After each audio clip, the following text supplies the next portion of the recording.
எனக்கு அன்பானவர்களை, நம்முடைய ஆண்டவரும் இரட்சகருமாகிய இயேசு கிறிஸ்துவின் நாமத்தில் உங்களை அன்போடு கூட வாழ்த்துகின்றேன். இந்த உலக வாழ்வு பிரச்சனைகள் நிறைந்தது, போராட்டம் மிகுந்தது. ஒவ்வொரு நாளையும் துவக்கி ஒவ்வொரு நாளையும் நடத்துவதெல்லாம் கடினமாக இருக்கிறது. இவைகளெல்லாம் என்ன சொல்கிறது? நாம் ஒரு கடைசி காலத்தில் வாழ்ந்து கொண்டிருக்கிறோம் என்பதைத்தான் நமக்கு அறிவுறுத்துகிறது.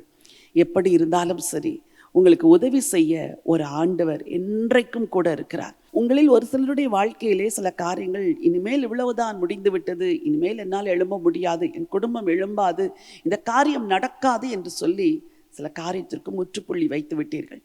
ஆனால் இன்றைக்கு ஆண்டவர் உங்களுக்கு ஒரு நம்பிக்கையின் வார்த்தையை தர விரும்புகிறார். மகனே, மகளே, நீ நினைக்கிறாய் எல்லாம் முடிந்து விட்டது என்று, ஆனால் என்னிடத்தில் உனக்கு திரளான கிருபைகள் உண்டு என்று ஆண்டவர் சொல்லுகிறார். ஒரு வேத வசனத்தை வாசிக்க விரும்புகிறேன். சங்கீதம் 71:20. அநேக இக்கட்டுகளையும் ஆபத்துகளையும் காணும்படி செய்த என்னை நீர் திரும்பவும் உயிர்ப்பித்து திரும்பவும் என்னை பூமியின் பாதாளங்களிலிருந்து ஏற பண்ணினீர்.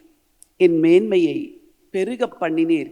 என்னை மறுபடியும் தேற்றுவீர். என்னை திரும்பவும் உயிர்ப்பித்து என்னை திரும்பவும் பூமியின் பாதாளங்களிலிருந்து ஏற பண்ணினீர் என்று சங்கீதக்காரன் எழுதுகிறார். அடுத்த வசனத்தில் சொல்லுகிறார், என்னை மறுபடியும் தேற்றுவீர் என்று சொல்லுகிறார். வாழ்க்கையிலே ஆண்டவரிடத்தில் எப்பொழுதும் 2ஆம் தருணம் இருக்கிறது. திரும்ப உயிர்ப்பிக்கிறார், திரும்ப பாதாளத்திலிருந்து ஏற பண்ணுகிறார், மறுபடியும் தேற்றுகிறார். என்ன ஒரு அன்பின் ஆண்டவர்! இன்றைக்கு உங்களை உயிர்ப்பிக்கிறார், பாதாளத்திலிருந்து ஏறும்படி செய்கிறார், தேற்றுகிறார். வாழ்க்கையில் ஆறுதல் இல்லாமல் இருக்கிறீர்களா? வாழ்க்கையில் சோர்ந்து போய் உலர்ந்து போய் அவ்வளவுதான், இனிமேல் என்னால் முடியாது என்று சொல்லி இருக்கிறீர்களா?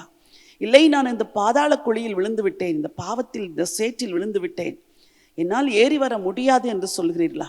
பாதாளத்திலிருந்து கூட உங்களை மறுபடியும் ஏறி வர பண்ண தேவனால் முடியும். ஒரே ஒரு தீர்மானம் எடுங்கள். ஆண்டவரே, நான் உம்மை நம்புகிறேன், என்னை திரும்ப உயிர்ப்பீங்க, திரும்ப பாதாளத்திலிருந்து ஏற்றுங்க, திரும்ப என்னை ஆண்டவரே நீங்க தேற்றுங்க என்று சொல்லி கேட்கும் பொழுது God will do it again. There will be restoration. ஆண்டவர் உங்களுக்கு மீண்டும் ஒரு காரியத்தை செய்ய போகிறார். மறுபடி விழுந்து விடாதிருங்கள்.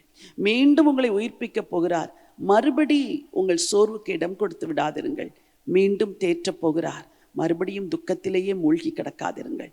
உங்களுக்காக நான் ஜெபிக்க போகிறேன். அன்பின் ஆண்டவரே, பரலோக பிதாவே, ஜீவனுள்ள தேவனே, அநேக இக்கட்டுகளையும் போராட்டங்களையும் பிரச்சனைகளையும் காணும்படி உங்கள் பிள்ளைங்க கடந்த நாட்கள் எத்தனையோ இக்கட்டுகளின் வழியாய் கடந்து சென்றாங்கப்பா.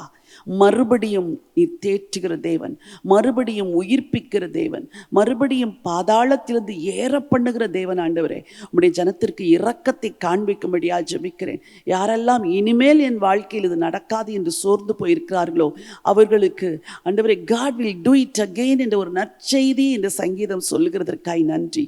திரும்ப உயிர்ப்பிங்கப்பா, திரும்ப ஏறி வர பண்ணுங்க, திரும்ப தேற்றுங்க ஆண்டவரே. எல்லாவற்றையும் திரும்ப ஒரு விசை கர்த்தர் ரெஸ்டோர் பண்ணி தரும்படியா ஜெபிக்கிறேன். ஆண்டவரே, நீங்க அப்படி செய்கிறதற்காய் நன்றி. உங்க திருக்கரத்தில் ஒப்பு கொடுக்கிறேன். உங்களுடைய ஜனங்களுக்கு ஒரு 2ஆம் தருணத்தை கொடுத்து ஆசீர்வதிங்க. ராஜாதி ராஜா, இயேசுவின் நாமத்தில் பிதாவே, ஆமென். பிரியமானவர்களே, ஆண்டவர் உங்கள் வாழ்க்கையில் மறுபடியும் சில காரியங்களை செய்ய போகிறார். மீண்டும் சில காரியங்களை நீங்கள் காணப்போகிறீர்கள். மறுபடியும் உங்களை தேற்றுவார். தைரியத்தோடு இந்த நாளை துவங்குங்கள். இந்த நாள் ஒரு வெற்றியின் நாள். God bless you.